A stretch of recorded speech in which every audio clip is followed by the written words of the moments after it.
be honored with the outland favors. As we assembled whom you have been pleased to call to the performance of important tasks in this republic. Let your blessings descend upon us as assembled and grant that we treat and consider all more duty to join at 9 a.m. and pass on to Archibald.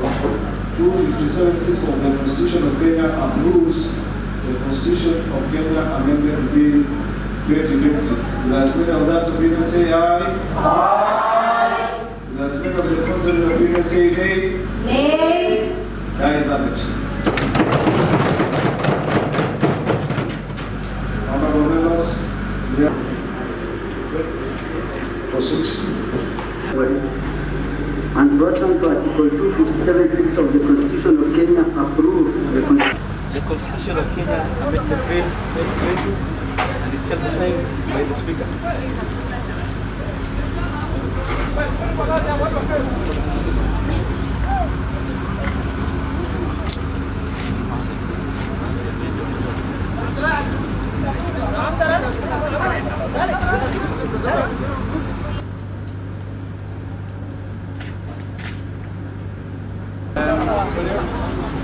waxaan maaragtaa dadweynaha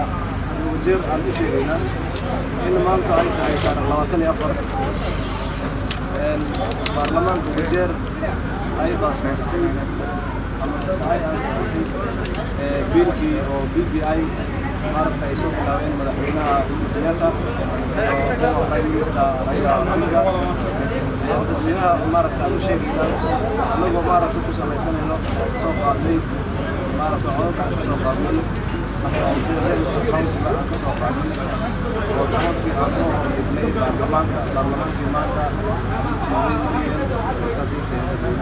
الرحمن الرحيم maanta taariikhda 24 tahay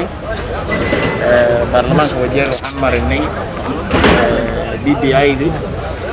ayaan marinay marka reer Wajeer waa ka warqabtina u maleynaa numberkii loogu tirigalay in la mariyo BBI oo loo baahnay zaid ay u dhaaftay oo marka hadda Kenya maanta marka la dhaha wax county oo ka hor imaaday hal county laga sheegi karaa county-yal kulli way mariyeen marka sidii awgeed anagana maadaama reer Kenya nahay biilki maanta anagoo support gareynayna waan marinay si fiican baa lagu mari marka waan la jaan qaadaynaa reer Kenya kala marka runtii waxaan bedeli karnaa oo mabda oo Kenya maanta aan ka bedeli karnaa ma jirin maxaa yeelay shalay ayaa numberkii loo baahnay la heray oo isii dhaafay marka anagana bijirkaan ka daba geynay marka arrimahaas aan ku marinay maanta waa support gareynaa waxaan maaragtaa dadweynaha Wajeer aan u sheegaynaa in maanta ay tahay taariikh 24 baarlamaanka Wajeer ay baasmaysay ama ay ansixisay biilkii oo BBI maaragtaa ay soo bilaabeen madaxweynaha Kenyatta oo Prime Minister Raila Odinga dadweynaha maaragtaa u sheegaynaa anagoo maaragtaa ku samaysanayno soo qaadnay maaragtaa codka soo qaadnay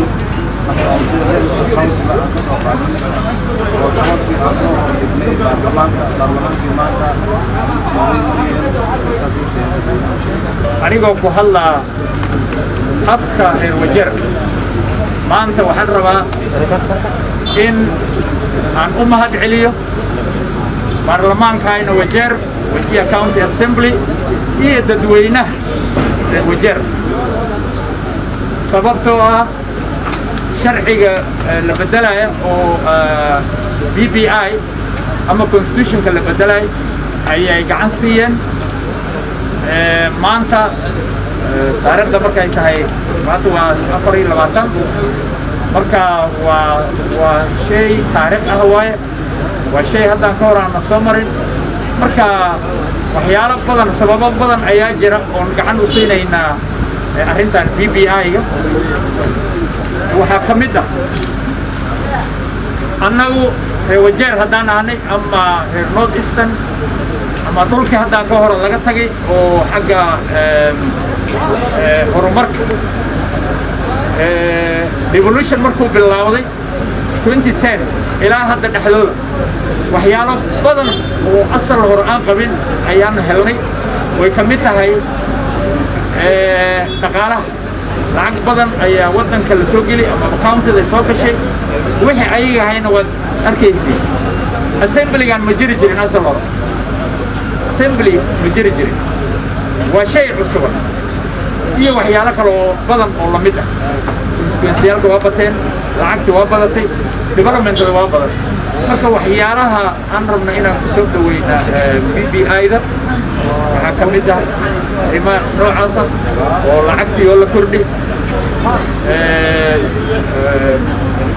8 bilyan iyo 500 milyan ayaan helaynay sanadkii hadda waxaan helaynaa BBI-da haddii la baasmariyo 14 bilyan ayaan helaynaa marka taas waxay tusaysaa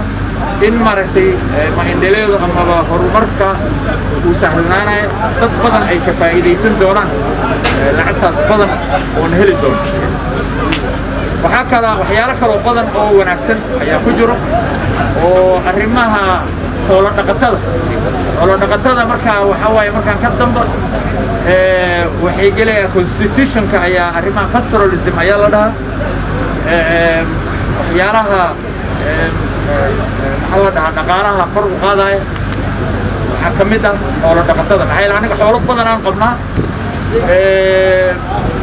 xoolahaas waa la dhoofiyaa lacag badan bay dibadda ay ka keenaan hilibka Nairobi iyo meel walba laga cuno xoolaheenna waaye hase hatee constitutionka kuma qornayn ama sharciga kuma qornayn hadda wixii waa sharciga lagu qoray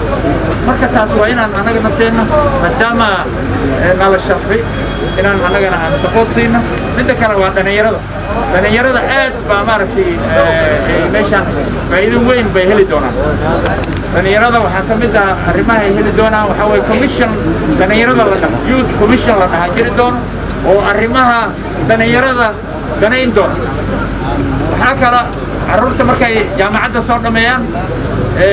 amaba intay ku jiraan lacagta help markay dhameeyaan jaamacadda waxaa waaye waxaa la rabaa loonkii ay qaateen inay markiiba bixiyaan hadda waxaa la siiyey wax la dhahaa tax holiday muddo intaa soo sara ayaa la leeyahay ilaa shaqo ka helaan markaan lacag aan laga qaadin taas nafteedu waa arrin fiican oo xagga dhalinyarada u fiican marka iyo waxyaalo kale oo badan aan meeshaan ka wada sheegi karin laakiin waxaa muhiim ah iyadana in aan xasuusano walaalkeen oo geeriyooday maxamed yuusuf xaaji oo taariikh ka lahay Kenya oo wiigi aan soo dhaafayna geeriyooday ninkaas baa guddoomiye ka ahay BBI-da marka annaga haddaan ahnay Soomaali waa inaan xasuus aan lahaano oo ninkii walaalkeen ahay oo haddana geeriyooday waa inaan xasuusano oo meeshii chairman gaas ka ahay inaan insha Allah aan marina BBI-da aan marina faa'iido badan baa iska qabtaa waxyaalo kale oo xagga nabadgelyada iyo waxyaalo kale jira badan nabadgelyada iyo wax kale badan jira